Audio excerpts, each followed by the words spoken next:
Good afternoon. ഇന്ന് നമ്മുടെ സമൂഹത്തിലെ ഏറ്റവും വലിയ പ്രശ്നമാണ് മാലിന്യ സംസ്കരണം. ഞങ്ങളുടെ സ്കൂൾ പ്രദേശത്തിൽ പലതരം വേസ്റ്റുകൾ ഞങ്ങൾ ആലോചിച്ചപ്പോൾ ഞങ്ങൾക്ക് 3 വഴികൾ ഇതാണ്. ഇത് ബയോ വേസ്റ്റ് ഇടുന്നത്, ഇത് പേപ്പർ വേസ്റ്റ് ഇടുന്നത്, ഇത് പ്ലാസ്റ്റിക് വേസ്റ്റ് ഇടുന്നത്, ഇത് ഫുഡ് വേസ്റ്റ് ഇടുന്നത്. ഇത് ഞങ്ങൾ ഇതിൻ്റെ അകത്ത് പ്ലാസ്റ്റിക് വേസ്റ്റും പേപ്പർ വേസ്റ്റും ഞങ്ങൾ ഹരിതകർമ്മസേനയ്ക്ക് കൊടുക്കും. നമ്മൾ ബയോ വേസ്റ്റും ഫുഡ് വേസ്റ്റും ഞങ്ങൾ ഇവിടെ വളമായി യൂസ് ചെയ്യും.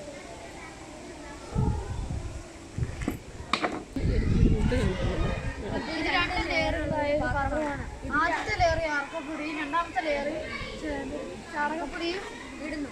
അതിനുശേഷം ഫുഡ് വേസ്റ്റ് ഞങ്ങളുടെ സ്കൂളിലുള്ള പരിസരങ്ങളിലുള്ള ഫുഡ് വേസ്റ്റ് ഇതിനകത്ത് ഇട്ട് ഞങ്ങൾ 3 മാസത്തോളം അത് സൂക്ഷിക്കുന്നു.